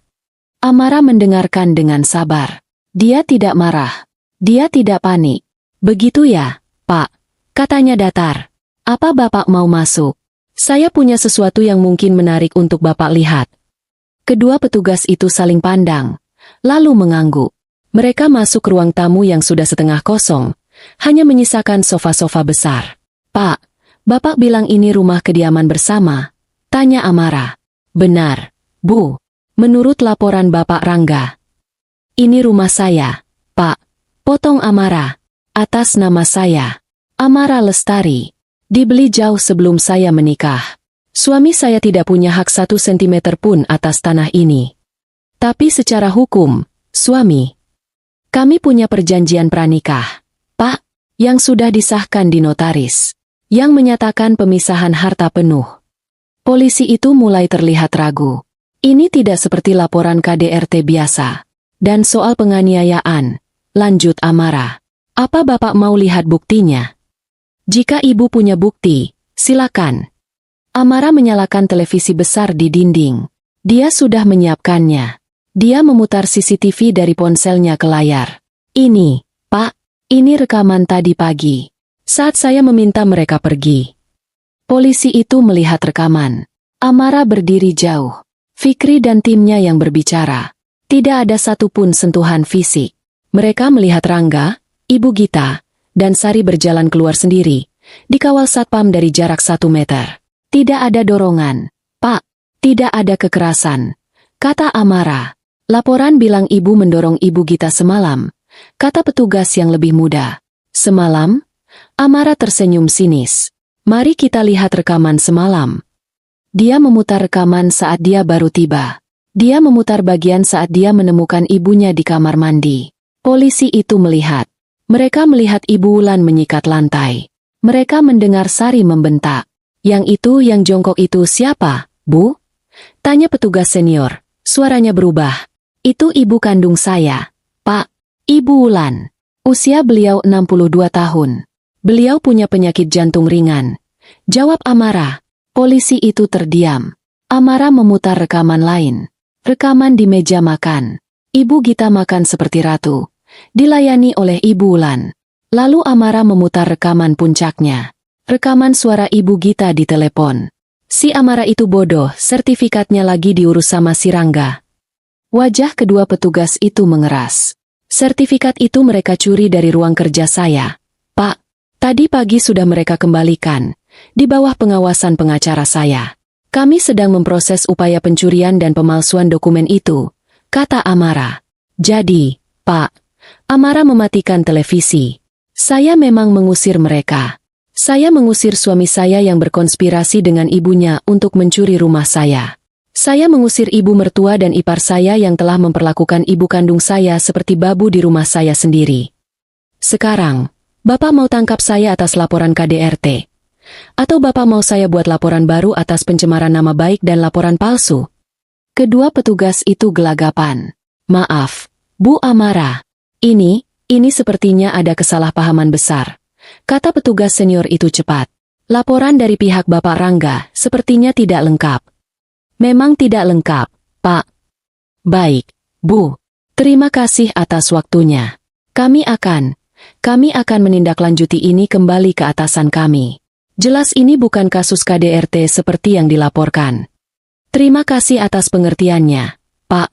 Kata Amara. Kedua polisi itu buru-buru pamit. Mereka terlihat malu. Saat mereka berjalan keluar, mobil Fikri masuk. Polisi? Tanya Fikri saat turun dari mobil. Serangan balik Ibu Gita. Laporan KDRT. Jawab Amara. Fikri tertawa kecil. Sudah kuduga. Murahan sekali. Sudah beres, kata Amara. Bagus. Aku kesini mau lapor, kata Fikri. Bang sudah beres. Semua rekening dibekukan. Semua kartu diblokir. Rangga sekarang resmi tidak punya uang sepeser pun. Bagus. Dan aku baru dapat info dari temanku di kepolisian, lanjut Fikri. Mereka bertiga tadi ke polsek, membuat laporan palsu itu. Setelah laporannya diterima, mereka menunggu di area polsek. Sepertinya mereka tidak punya tujuan. Biarkan saja. Ada satu lagi. Ini menarik. Fikri tersenyum. Rangga, sepertinya, belum sadar kalau kartunya sudah diblokir total. Dia mencoba membeli minuman di mesin penjual otomatis di lobi polsek tadi.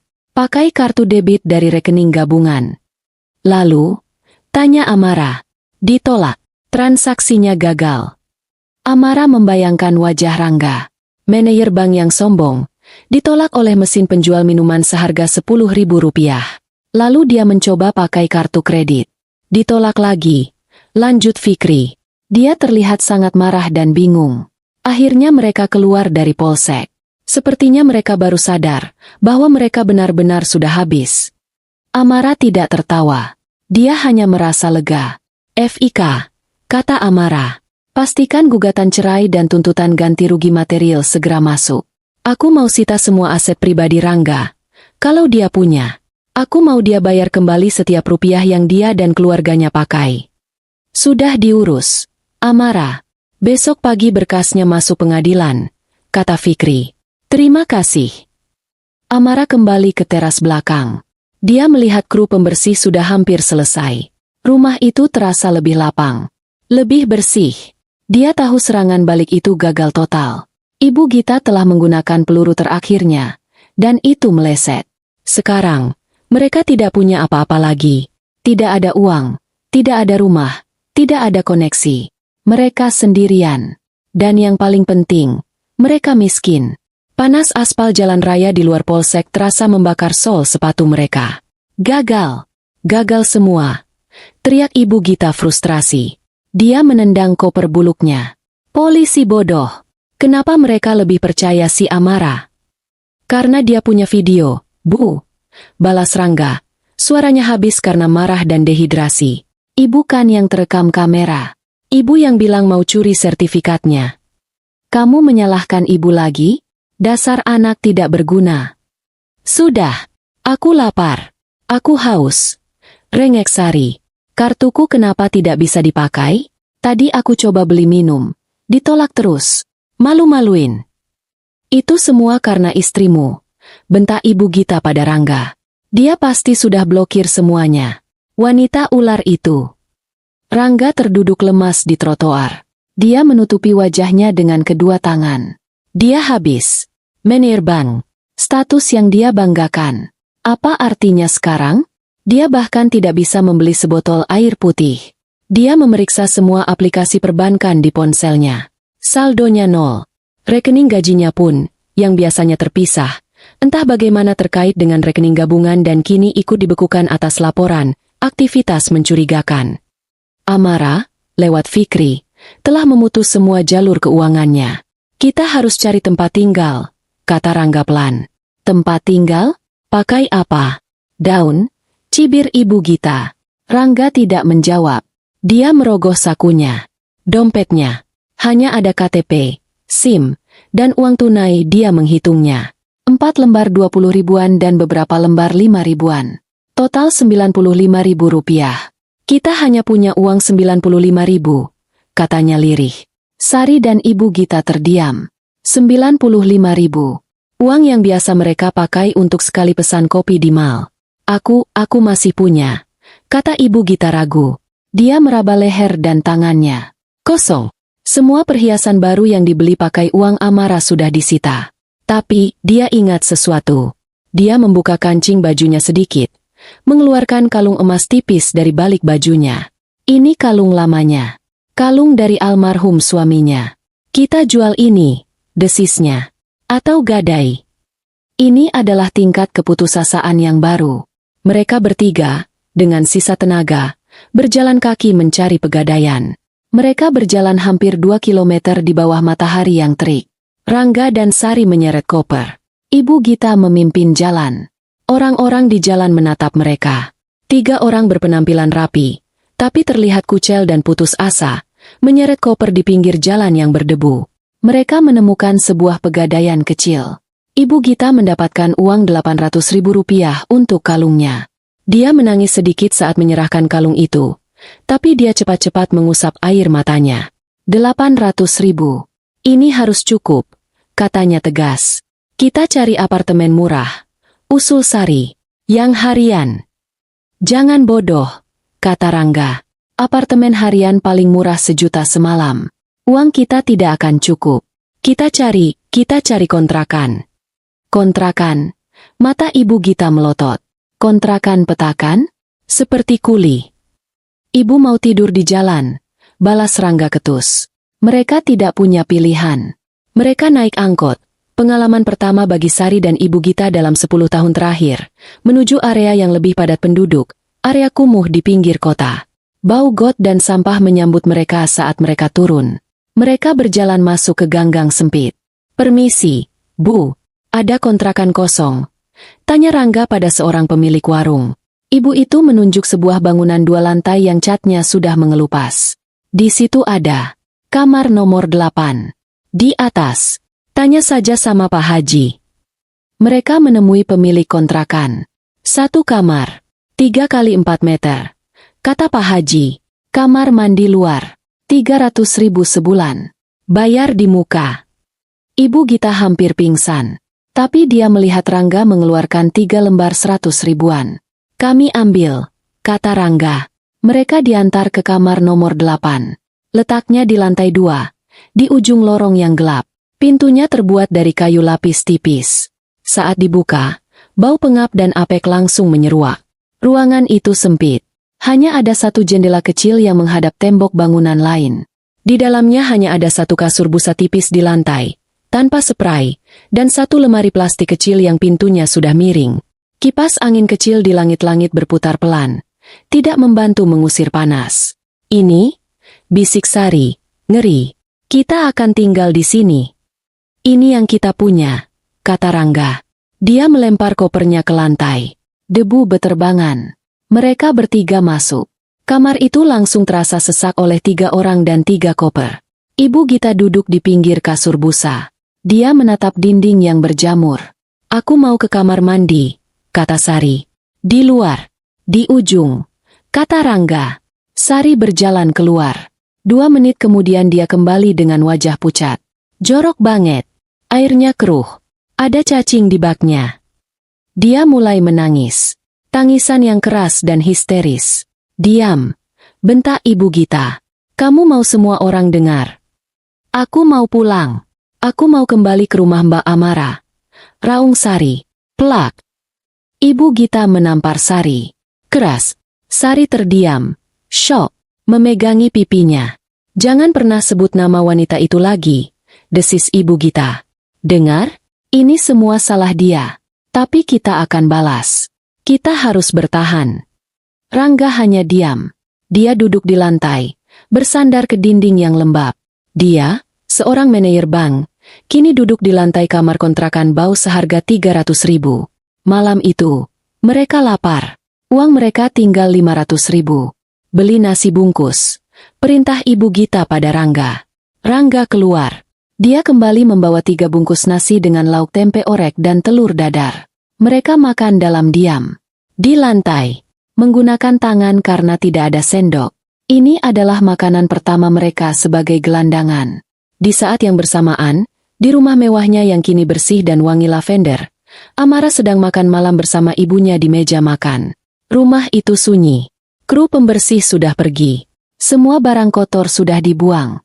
Besok, tim desain interior datang ya, Bu, kata Amara sambil menyendokkan sup ayam untuk ibunya. Kita pilih tema baru untuk pavilion. Ibu mau gaya Jepang? Atau Skandinavia? Ibu Wulan tersenyum. Senyum tulus pertama yang Amara lihat dalam sebulan terakhir. Yang mana saja, Nak, yang penting tenang. Amara menerima telepon. Itu dari Fikri. Amara, cuma mau konfirmasi. Gugatan cerai sudah resmi terdaftar di Pengadilan Agama. Nomor perkaranya XXX, 2025. Sidang pertama mungkin 2 minggu lagi. Tapi sepertinya akan cepat. Rangga tidak akan bisa melawan. Bagus, kata Amara. Dan gugatan perdata ganti rugi juga sudah masuk pengadilan negeri. Kita akan mulai proses sita aset. Aku sudah cek. Rangga punya sebidang tanah kecil warisan ayahnya di kampung. Kita akan sita itu sebagai jaminan awal. Lakukan, kata Amara. Dia menutup telepon. Dia menatap ibunya, yang makan dengan lahap.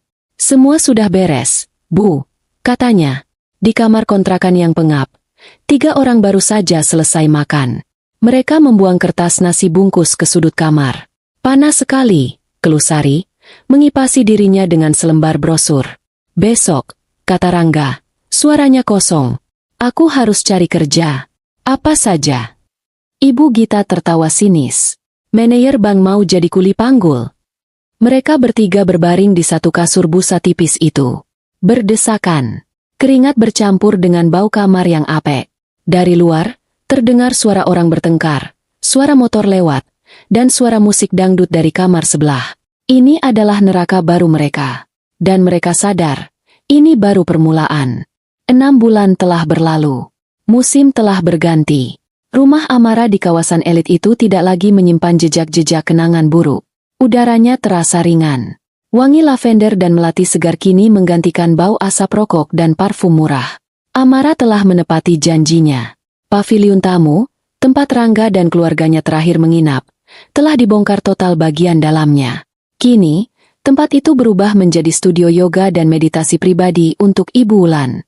Lantainya terbuat dari kayu hangat, dengan dinding kaca geser yang menghadap langsung ke taman zen yang baru dibuat. Pagi itu, Amara duduk bersila di salah satu matras. Di depannya, Ibu Wulan sedang mengikuti instruksi seorang guru yoga privat. Ibu Wulan terlihat sangat berbeda. Wanita yang 6 bulan lalu kurus, lelah, dan ketakutan, kini terlihat berisi. Pipinya merona sehat. Rambutnya yang dulu sering lepek karena keringat di dapur, kini dipotong pendek rapi, memperlihatkan keanggunan usianya. Dia memakai pakaian yoga yang nyaman. Gerakannya tenang dan teratur. Penyakit jantung ringannya, yang dulu sering kumat karena stres, kini terkendali. Dokter bilang, itu keajaiban. Amara tahu, itu bukan keajaiban. Itu adalah kedamaian. Setelah sesi yoga selesai, Ibu Wulan tersenyum pada Amara. Senyum yang tulus. Ibu tidak menyangka, di umur segini ibu masih bisa lentur begini.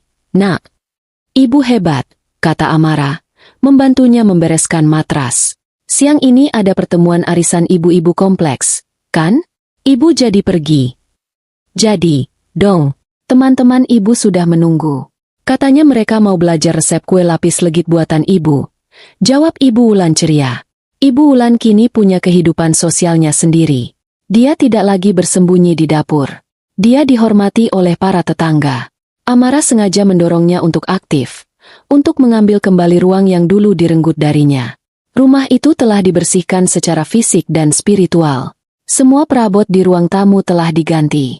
Amara memilih sofa baru berwarna krem yang lembut, meja kayu solid yang kokoh, dan karpet Turki yang mewah. Tidak ada lagi jubah sutra mahal yang mengingatkannya pada penghinaan. Lemari pakaiannya kini berisi pakaian yang dia sukai, bukan yang dia pakai untuk membuat suaminya terkesan. Proses hukum telah berjalan sesuai rencana. Gugatan cerai dikabulkan pengadilan agama dengan cepat. Fikri menggunakan bukti rekaman CCTV dan upaya pencurian sertifikat sebagai alasan. Perselisihan tidak terdamaikan, dan KDRT psikis. Rangga tidak bisa membantah. Dia tidak hadir di sidang terakhir. Status Amara resmi kembali lajang. Gugatan perdata untuk ganti rugi material masih berjalan, tapi berjalan satu arah. Fikri berhasil membekukan semua aset Rangga.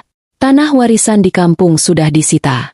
Bahkan rekening gaji Rangga, yang dia dapat dari pekerjaan barunya, secara otomatis dipotong setiap bulan untuk membayar utangnya pada Amara. Amara mendengar kabar dari Fikri. Rangga sudah dipecat dari bank tempatnya bekerja, sebulan setelah kejadian itu. Berita tentang manajer yang mencoba menipu istrinya sendiri tersebar cepat di kalangan perbankan. Karirnya hancur. Bagi Amara, itu bukan lagi fokusnya. Dia sudah menyerahkan urusan itu pada Fikri. Fokusnya adalah pemulihan. Pemulihan ibunya, dan pemulihan bisnisnya. Setelah semua parasit itu pergi, bisnis Amara berkembang pesat. Dia tidak lagi terdistraksi oleh drama rumah tangga. Dia tidak lagi khawatir uangnya disalahgunakan. Dia memimpin perusahaannya dengan fokus 100%. Kontrak yang dia dapatkan di Eropa 6 bulan lalu berjalan lancar. Dia baru saja membuka 2 galeri furnitur baru di Bali dan Singapura. Perusahaannya kini mempekerjakan ratusan perajin lokal. Dia menjadi salah satu eksportir kerajinan tangan terbesar di Indonesia. Tapi kesuksesan terbesarnya adalah menepati janji pada ibunya. 2 bulan lalu, Amara menutup semua jadwal rapatnya selama 3 minggu. Dia mematikan ponsel kerjanya. "Bu, kita liburan," katanya pada Ibu Wulan. "Ke puncak, nak? Atau ke Bandung?" tanya ibunya. "Lebih jauh dari itu, Bu." Amara membawa ibunya keliling dunia. Bukan perjalanan bisnis yang melelahkan seperti yang biasa dia lakukan, tapi perjalanan santai. Mereka pergi ke Kyoto, Jepang. Amara ingat ibunya pernah berkata ingin sekali melihat kuil emas Kinkakuji. Amara menyewa sebuah ryokan tradisional yang tenang. Di sana, dia membelikan ibunya sebuah kimono sutra yang indah, berwarna biru lembut dengan motif bunga sakura. Ibu Wulan berdiri di depan kuil emas yang memantulkan cahaya matahari sore. Dia, yang dulu hanya memakai daster kusam dan celemek kotor, kini terlihat seperti seorang bangsawan Jepang. Dia menangis haru. "Ibu tidak pernah bermimpi bisa sampai di sini, Nak. Rasanya seperti mimpi." Amara memeluk ibunya. "Ini bukan mimpi, Bu. Ini adalah kehidupan ibu yang seharusnya. Dan ini baru permulaan." Mereka juga pergi ke Venesia, Italia. Ibu Wulan tertawa seperti anak kecil saat mereka naik gondola, menyusuri kanal-kanal sempit. Dia makan gelato setiap hari. Amara memotret setiap momen itu. Dia ingin mengganti semua kenangan buruk ibunya dengan kenangan indah. Malam itu, Setelah Ibu Wulan pergi untuk arisan, Amara duduk sendirian di ruang kerjanya yang baru. Dia sedang meninjau laporan keuangan. Semua angka berwarna hijau. Profitnya naik 300%. Dia menutup laptopnya. Dia menatap keluar jendela. Taman Zen di bawah terlihat damai diterpa cahaya lampu. Dia tidak lagi merasakan amarah. Dia tidak lagi merasakan sakit hati. Yang dia rasakan adalah tenang. Dia telah membuang bagian yang busuk dari hidupnya. Dia telah menyelamatkan apa yang paling berharga baginya. Dia mengambil ponselnya. Ada pesan dari Fikri. Amara, kabar terbaru. Rangga, Gita, dan Sari terus-menerus pindah kontrakan. Mereka tidak pernah bertahan lebih dari sebulan di satu tempat. Sepertinya mereka dikejar-kejar penagih utang lain. Bukan hanya dari kita. Sepertinya mereka punya utang di tempat lain juga. Mereka gali lubang tutup lubang. Pekerjaan terakhir Rangga adalah sebagai sales lapangan. Sari mencoba jadi admin online shop tapi dipecat karena tidak jujur. Amara membaca pesan itu tanpa ekspresi. Mereka benar-benar sudah hancur. Lanjut pesan Fikri. Amara mengetik balasan singkat. Bagus. Tetap tagih utang mereka padaku sampai lunas. Jangan beri kendor. Dia meletakkan ponselnya. Dia tidak tertarik lagi pada detail kehancuran mereka. Dia hanya ingin apa yang menjadi haknya kembali.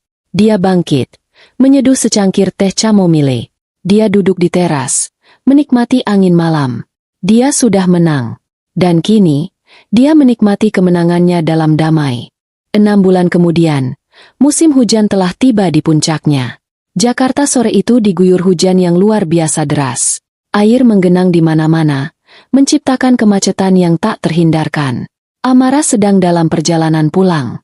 Dia baru saja menutup kesepakatan besar dengan investor dari Timur Tengah.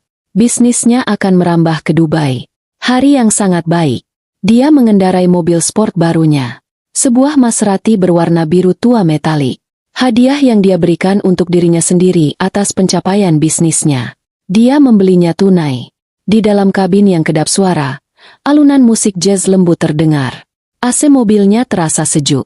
Dia sama sekali tidak terpengaruh oleh kekacauan di luar. Mobilnya berhenti. Dia terjebak di lampu merah yang panjang, di persimpangan besar dekat sebuah jembatan layang. Air hujan menghantam kaca depannya dengan brutal. Wiper mobilnya bekerja cepat. Dia menyesap sedikit kopi panas dari termosnya. Matanya memandang keluar jendela. Pandangannya tertuju pada area di bawah jembatan layang. Tempat itu biasanya ramai oleh pedagang kaki lima dan ojek online yang berteduh. Di antara kerumunan itu, ada satu titik keributan. Sebuah warung tenda pecel lele sederhana, yang lampunya remang-remang, terlihat kacau. Amara menyipitkan matanya. Yang pertama kali menarik perhatiannya adalah suara. Meski samar-samar menembus derasnya hujan, dia bisa mendengar pekikan melengking yang sangat dia kenali. Saya tidak ambil. Jangan fitnah ya. Saya cuma lihat-lihat. Itu suara Ibu Gita. Jantung Amara berdetak sedikit lebih cepat. Bukan karena takut, karena antisipasi. Dia menajamkan pandangannya. Di bawah cahaya lampu neon warung tenda itu, berdiri 3 sosok yang basah kuyup. Ibu Gita, Sari, dan Rangga. Mereka berhadapan dengan seorang wanita gemuk pemilik warung, yang sedang memegang spatula dengan wajah marah. Fitnah gundulmu, teriak pemilik warung itu. Ini buktinya. Wanita itu menunjuk ke tanah. Sebuah bakwan jagung yang sudah tergigit, tergeletak di aspal becek yang kotor. Kamu ambil itu pas saya lagi balik badan, kan? Kamu kira